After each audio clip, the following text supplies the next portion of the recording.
What about you? How do you respond when you find yourself in pivotal circumstance? The truth is, we're not all responding, we're reacting. And the difference is in the preparation that is ahead of the pivotal circumstances. So the better question might just be, how are you spending your time? Before answering that question, let me share with you how I've been spending my time these past 5+ years now as the director of Team FCA here in coastal North Carolina. For many of us, when God calls you to something, especially something bigger than yourself, it's easy to have this me, God attitude, or even a how, God reaction. But what I have discovered now is that only by staying in my calling have I been able to discover just how much God had in store for me. When I first came on staff with FCA in 2015, FCA asked me to write out my vision, this mental picture of what could be if I answered the call. And after writing it out, I was then asked day to day over a week of training to reduce my paragraph to one sentence, to 3 words, to 1 word. That word that I know God gave me, the word that would define my purpose in this, is team. Now I know how big God is, and thus for Him to give me a word like team, a sports word for sports ministry, made me giggle a little bit. Like, really, God, I can handle a little more than that. And almost like a Jethro Gibbs, for any of my NCIS fans, slap to the back of the head, God prompted me to do what I do often. And that's look up the definition of the word before I laugh at the one who gave it to me. The very definition of team is to come together to accomplish a common goal. And the power of that definition was rooted in the power of the division that existed in the 2014 version of what we see today. So now I had it, right? This mental picture of what could be if I answered the call and prayed and worked to gather teammates to this. What could be if we show the world what it looks like to come together? But see, calling is great until it meets confrontation. So we have to have more to motivate us through the moments when the devil is awakened to this new Christ-centered movement working against the division that he seeks. And that's when God's call, the mental picture for my purpose, was given passion. With Ephesians 1:9-10, God made known to me the mystery of His will according to His purpose, which He set forth in Christ, right? That in Jesus there's purpose, that as a plan for the fullness of time to unite all things, yes, all things, come on, all things in Him. Things in heaven, yes, but also things here on earth now. Empowered faith isn't about a belief in a Jesus as your get out of jail free card. It's not about a not yet faith, but empowered faith is about a right now faith.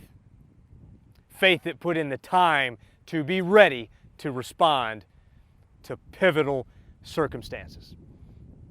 When a catcher is hit in the throat and dying, respond in faith.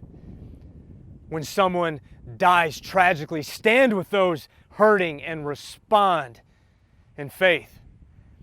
Responding in faith is making someone else's burden your own. When opponents, listen to me, when opponents have to coexist on common ground, respond in faith. The very idea of being a game changer, that is, someone who affects a significant shift in the current manner of doing things, is that you don't see yourself as chained to your circumstances, but that with empowered faith, the circumstances, come on, is chained to you. So how have you been spending your time? What are you willing to give to empower the faith of a generation? And I believe the answer to that question lies in what you're focused on. Have you heard the expression, you can't see the forest through the trees? It's an expression used to describe someone who is too involved in the details of a problem to see the big picture. I'd even say that it's someone who is too distracted by the options to see the only one. My faith walk with God has brought me to a place where I fully understand the problem in our world today. And it's not COVID-19, and it's not Black Lives Matter, no more than it was the Me Too movement. It's not guns any more than it was video games. After all, Cain killed Abel with a rock. There always has been and always will be, until Jesus returns, a mechanism that enables an internal problem to become an external one. We can't see the forest through the trees. And divided amongst a host of problems, we are watching as a host of characters across all social media platforms and all news outlets and political parties lead us astray and distract us. We are behaving like sheep without a shepherd. We're led to believe that a new coach or a new game plan will result in a win, but the reality is nothing will change until we do. Policies at best will prevent the conduct, but fail to treat the condition. We can't see the forest through the trees. Walk with me here to Ephesians chapter 6. This is a chapter in which a man known as the Apostle Paul writes this letter to a church in a place called Ephesus. He says a final word: be strong in the Lord and in His mighty power. Put on all of God's armor so that you will be able to stand firm against all the strategies of the devil. For we are not fighting against flesh and blood enemies, listen, but against evil rulers and authorities of the unseen world, against mighty powers in this dark world, and against evil spirits in the heavenly places. Therefore, Paul says, I've told you all this, therefore put on every piece of God's armor so you will be able to resist the enemy in the time of evil. Then, after the battle, you will be standing firm. And how many of you know that we are indeed in a time of evil? How many of you know that the worst things that come against our coaches and athletes don't wear a jersey? Friends, we are in a battle that is part of a larger spiritual war that has existed since the Garden of Eden. I mean, simply put, it's the battle of good versus evil, heaven and hell, and God versus the devil. What we see in the world today is the result of sin untethered by truth. It is the big picture that we've taken our eyes off of and that there's only one solution for. And what I see in a lot of areas is something Paul also talks about in his first letter to a church at Corinth, when he says that the fire will test the quality of each person's work. So as all the strategies of the devil are unleashed on us in the form of pivotal circumstances, how empowered our faith is for those moments will determine how we respond in those moments. Unprepared, we are reacting. And Peter warned us of this in 1 Peter 4:12, to not be surprised at the fiery trial when it comes upon you to test you as though something strange were happening to you. There are so many that didn't use this quarantine time to invest in themselves, to be better coming out of it than when they went in. What most did was moan and complain and feed their emotions instead of their faith.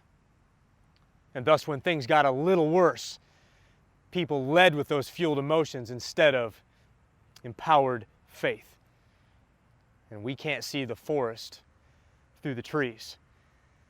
Letting our emotions rule over our faith, we act like we have no hope. And now, just like the Israelites' story in the wilderness thousands of years before, a story God told us to equip us with a wisdom to avoid similar circumstances today, which should have been a shorter, easier journey. is taking us a lot longer to get out of than it should. We can't see the forest through the trees. Today, we spend more time complaining about the conduct instead of wanting anything to do with treating the condition. And when you don't see the big picture, you put the blame on the wrong people and actually drive the social unrest. So what about you? Whose mission in the world are you supporting? Are you someone who's too distracted by the options to see the only one? Well, thankfully, God knows just how stubborn we all are. I mean, He created us. And after wandering around, lost in the wilderness, and bickering about what leaders we want over us, and wanting what other people have more than what He gives, God had enough. He was done talking. It was time to take action. So, He came, He gave. The Word became flesh. We were given an answer to sin when it was defeated on the cross, and those who bore witness to that truth, come on, game changers, couldn't wait to tell a hurting world about Him. And in FCA, we are that ministry asking you to empower us so that we can go empower them. We're not sitting back waiting for them to come to us. We're meeting them where they are. We are the Word today in flesh. We're given people who are so lost by the distractions the answer they so desperately seek. And those people are the future of our nation. Our world quite possibly has never needed game changers as bad as it does right now. People called by God to affect a significant shift in the current manner of doing things. People that understand the mystery of God's will is that everything would come together in Jesus Christ. What are you willing to give to empower faith? What are you willing to give to change the game?